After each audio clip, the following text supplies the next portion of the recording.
이스라엘의 역사는 다윗과 솔로몬이 다스렸던 약 80년을 제외하면 수백 년 동안 강대국의 침략과 통치 아래 놓여 있었습니다.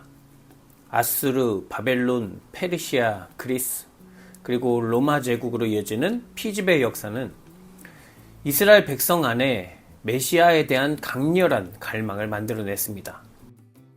그들에게 구원은 추상적인 개념이 아니었습니다. 로마 제국을 몰아내고 잃어버린 주권을 되찾아줄 정치적이고 군사적인 해방이었습니다. 그래서 예언자들은 언젠가 하나님께서 그 해방의 시대를 열어주실 구원자를 보내실 것이라고 예언했습니다. 보라, 때가 이르리니 내가 다윗에게 한 의로운 가지를 일으킬 것이라. 예언자들은 백성에게 하나님의 말씀을 전하고 회개를 촉구하는 사람들이었습니다.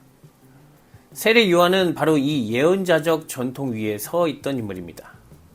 그는 뜨거운 유대 광야에서 가죽띠를 두르고 메뚜기와 석청을 먹으며 백성들에게 회개를 외쳤습니다. 당시 유대 사회는 절망의 시대였습니다. 헤롯 왕과 제사장 같은 지도층은 로마에 굴종하며 자기 자리 지키기에만 몰두했고, 율법은 생명을 살리기보다 백성을 억누르는 도구가 되었습니다. 그런 시대에 세례 요한은 권력자들을 정면으로 비판하며 하나님 앞에서 새로워지라고 요구했습니다. 사람들은 그에게서 진실함과 희망을 보았고, 많은 이들이 혹시 그가 메시아일까 생각했습니다. 오늘 우리 역시 메시아를 기다리며 살아갑니다. 경제적 불안과 양극화, 기술 발전에서 뒤처질지 모른다는 두려움, 질병과 환경 문제, 이념과 분열 속에서 이 모든 문제를 해결해 줄 강력한 인도자를 원합니다. 불안한 세상에서 우리의 마음을 안정시켜 줄 존재를 찾고 있는 것입니다. 요한과 당시 유대인들이 기다리던 메시아는 로마의 압제와 부패한 성전 권력을 단번에 뒤집고 다윗의 영광을 회복할 강력한 존재였습니다. 그래서 요한은 회개를 강조하면서 좋은 열매를 맺지 아니하는 나무마다 찍혀 불에 던져지리라. 알곡은 모아 곳간에 들이고 쭉정이는 꺼지지 않는 불에 태우신다고 외쳤습니다. 요한이 전한 하나님은 자비보다는 심판이 강조된 하나님이었고, 사람들은 그것이 정의롭다고 여겼습니다. 세례 요한의 진실한 마음을 알아본 많은 사람이 그에게 몰려들었고, 그 무리 중에 반로마 무장 세력도 있다는 소문이 퍼지자 헤롯 안티파스는 요한을 체포합니다. 성경은 요한이 헤롯의 부도덕한 결혼을 비판했기 때문이라고 기록하지만, 유대 역사가 요세푸스는 헤롯이 요한에게 모인 무리가 민중 봉기로 번질 것을 두려워했기 때문이라고 전합니다. 요한이 잡히자 사람들의 관심은 예수님께로 옮겨갑니다. 요한 역시 마찬가지였습니다. 그런데 감옥에 갇힌 요한에게 들려오는 예수님의 행적은 자신이 기대하던 메시아의 모습과 달랐습니다. 예수님은 민중과 함께 로마와 싸우려 하지 않았고, 부패한 권력자들에게 심판을 선포하지도 않았습니다. 오히려 그는 갈릴리의 작은 마을을 다니며 가난한 어부들과 함께했고, 멸시받는 세리나 죄인들과 먹고 마셨으며 질병으로 고통받는 사람들의 곁에 서셨습니다. 그러자 요한은 제자들을 통해 묻습니다. 오실 그분이 당신이십니까? 그렇지 않으면 우리가 다른 분을 기다려야 합니까? 이 질문은 이렇게 들립니다. 당신이 정말 우리를 로마의 압제와 부패한 권력에서 해방할 메시아입니까? 이 질문은 오늘 불안과 외로움의 시대를 살아가는 우리 모두의 질문입니다. 예수님의 대답은 뜻밖이었습니다. 너희가 보고 듣는 것을 요한에게 알리라. 맹인이 보며 못 걷는 사람이 걸으며 가난한 자에게 복음이 전파된다. 요한의 제자들은 실망했을지도 모릅니다. 오늘의 우리에게도 이 말씀은 크게 와닿지 않을 수 있습니다. 질병은 의학으로, 가난은 정책으로 해결할 수 있다고 생각하기 때문입니다. 그러나 이 모든 것들이 해결된다고 해도 인간의 영혼이 구원을 경험하지는 못합니다. 세계 최고의 부자라고 할 수 있는 엔비디아의 젠슨 황이 입버릇처럼 하는 말이 불안하다입니다. 그는 언제 경쟁사에 추월당할지 모른다는 불안감 때문에 쉬지 않고 일한다고 합니다.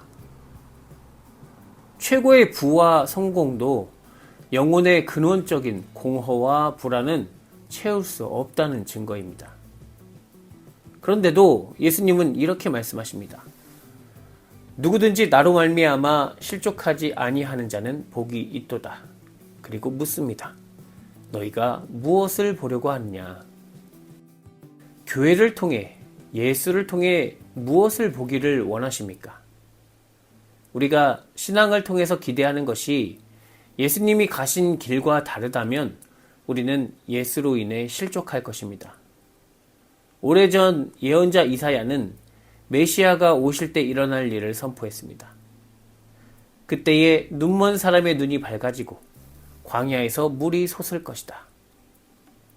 모든 생명이 치유되고 회복되는 일이 메시아가 오실 때 일어날 일입니다. 그 일이 예수 앞에서 일어나고 있다는 것은 예언자들을 통해 보내겠다고 하신 메시아가 바로 예수님이라는 뜻입니다. 그런데 예수님의 사역을 보고 실망한다면 그는 하나님과 멀어진 사람입니다.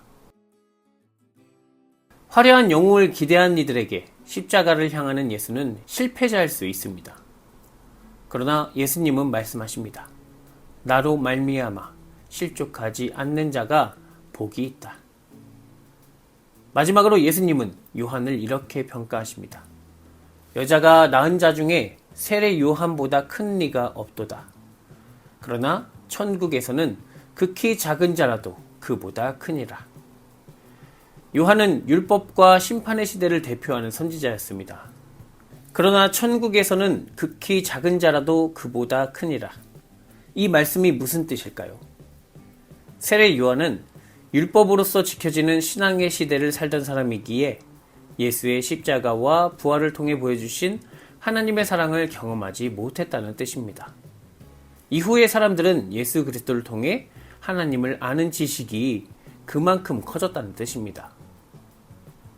눈이 밝아지고 저는 다리가 굳세어지며 듣지 못하던 복음이 들리는 역사입니다. 사랑하는 성도 여러분, 무엇을 보고 계십니까? 우리의 눈과 귀를 하나님께로 돌리십시오. 하나님이 보내신 메시아가 누구이며 그가 주시는 구원이 무엇인지 바라볼 때 천국이 우리 가운데 열릴 것입니다. 예수 그리스도를 바라볼 때 우리의 눈은 밝아지고 죽은 영이 살아날 것입니다. 대림절 기간 우리의 구원자이신 예수 그리스도를 통해 참되고 영원한 위로 속으로 들어가시기를 주님의 이름으로 축원합니다. 사랑과 은혜가 풍성하신 하나님, 우리는 경제적 안정, 기술적 완성, 정치적 해방이라는 세속의 메시아를 갈망하며 살아갑니다. 하지만 모든 것을 갖추어도 불안할 수밖에 없는 미약한 존재임을 또 고백합니다. 우리가 진정 무엇을 보려고 광야로 향했는지 다시 한번 묻고 주님의 음성을 듣게 하시옵소서. 우리의 영적인 눈을 밝히시고 우리가 바라는 세상의 왕이 아닌 주께서 사랑하시는 아들을 보게 하시어 영원한 위로를 발견하게 하시옵소서. 예수 그리스도의 이름으로 기도드립니다. 아멘.